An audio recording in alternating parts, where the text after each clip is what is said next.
Bonjour à toutes et à tous. Je vais être très honnête avec vous. Ce matin, je me suis vraiment levé du mauvais pied et je le porte peut-être sur mon visage. En fait, je suis allé dans la chambre de ma fille et voilà sur quoi je suis tombé. Quand je vous dis tomber, c'est littéralement tomber. J'ai marché sur cette sympathique boîte de puzzle Winnie l'ourson. Mais très vite, je me suis ressaisi, mais surtout, ça m'a fait penser à quelque chose que je voulais partager avec vous. Je voulais parler de la motivation, en tout cas du puzzle de la motivation, à la suite d'un auteur américain que vous connaissez peut-être. Il y a une conférence célèbre de Dan Peek. Dan Peek, c'est donc un auteur qui travaille depuis de nombreuses années sur l'évolution du monde du travail. Et vous imaginez bien que moi, en tant que facilitateur et en tant que sociologue, ce sont des choses que je suis également.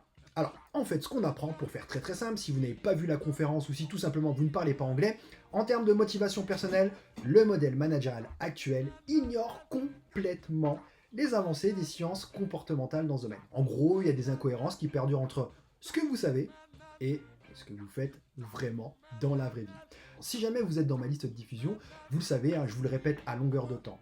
En fait, ce qui vous motive se situe à l'intérieur de vous. Si je vous donne une somme pour réaliser une tâche quelconque, telle qu'elle soit, quel que soit le montant et quel que soit le niveau de responsabilité, très vite, la tâche va perdre de son intérêt. Il faut rechercher d'autres leviers. Puis, il est en train de nous parler du problème de la bougie. Alors, le problème de la bougie, c'est un exercice d'entreprise assez classique qui a pour but de sensibiliser les employés à la recherche de solutions en équipe. En fait, vous placez un groupe dans une pièce où se trouve une bougie, des allumettes et une boîte de clous sur une table. Jusque-là, très simple. Et puis il y a un objectif, c'est fixer la bougie au mur sans que la cire coule sur la table.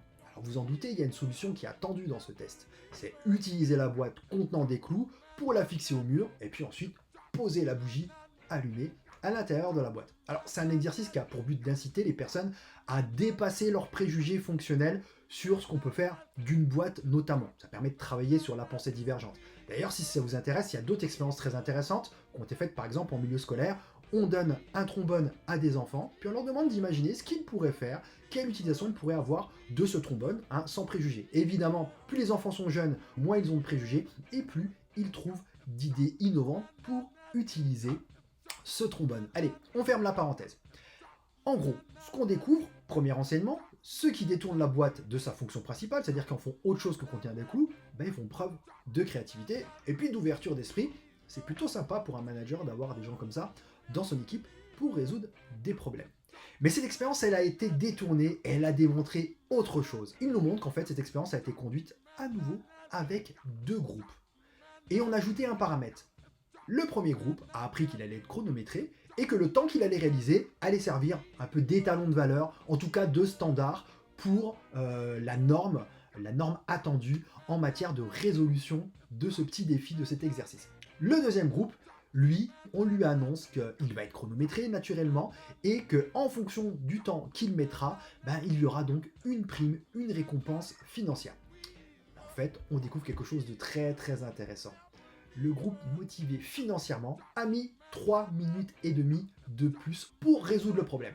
Voilà un enseignement que connaît bien un facilitateur. Lorsque vous devez résoudre un problème simple, qui ne demande pas un grand effort cognitif, la prime, ça peut marcher. Mais en revanche, quand vous faites face à un problème complexe, qui va demander de la créativité, de l'ouverture d'esprit, et bien là, vous vous rendez compte que vous pouvez bloquer votre équipe, ou à minima, que la prime, c'est largement insuffisant. Ok, et je vous laisse imaginer ce qu'il en est dans un environnement ultra complexe comme le nôtre, avec des crises à répétition.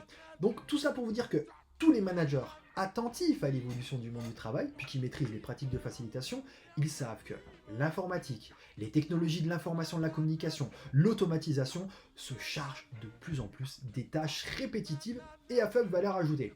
En gros, vos employés sont de plus en plus confrontés à des tâches complexes. Par conséquent, vous avez un rôle à jouer. Vous ne pouvez plus utiliser les méthodes classiques de management.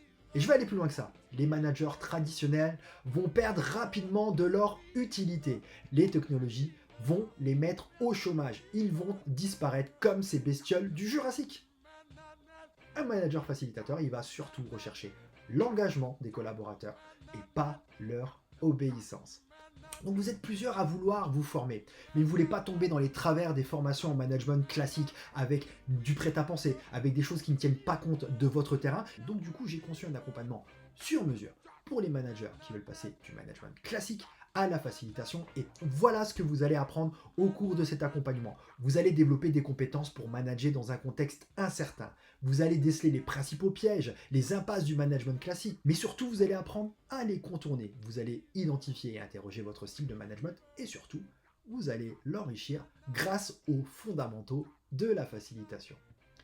Deuxième bloc de compétences que vous allez développer, vous allez apprendre à faire grandir l'équipe. Vous allez découvrir comment vous allez pouvoir développer l'engagement, maîtriser les dynamiques d'équipe, développer la culture du changement, utiliser l'intelligence collective. Et puis, pour terminer, dernier bloc de compétences, mais qui n'est pas des moindres, je vais vous apprendre les pratiques de facilitation. Vous allez apprendre à résoudre des problèmes managériaux complexes grâce aux outils et techniques du facilitateur. Le leadership, la prise de décision, l'efficacité, la communication interne, la gestion des conflits, la cohésion, l'innovation, l'évaluation, et j'en passe. Voilà, donc tout ça, c'est dans l'accompagnement Le Manager Facilitateur qui est à votre disposition. Première session de l'année 2021 commence en février et pour ce faire, vu que c'est le lancement, vous avez des tarifs préférentiels. Allez, moi de mon côté, je vais aller ranger la boîte de puzzle parce que ça va pas plaire à ma fille. Et puis demain, j'essaierai de me lever avec la tête un petit peu moins dans le... Ciao, à bientôt.